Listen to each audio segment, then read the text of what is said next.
Alam mo ba, iunang anyo ng eleksyon ay panahon ng Kastila 1800s, noong panahon ng Spanish colonial government in the Philippines. May limitadong eleksyon na para sa mga lokal na opisyal tulad ng gobernador silo at kabesa de barangay.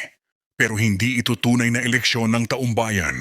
Mga mayayaman at prinsipalya lang ang pwedeng bumoto.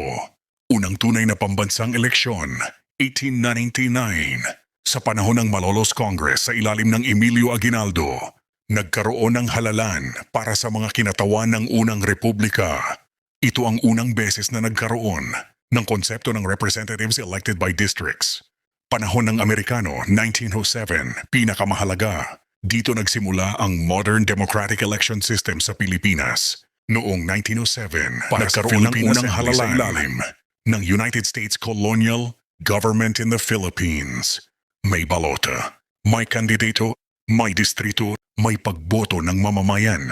Bagamat may limitasyon pa, ito ang pinagmula ng eleksyon na halos kapareho ng ginagawa natin ngayon.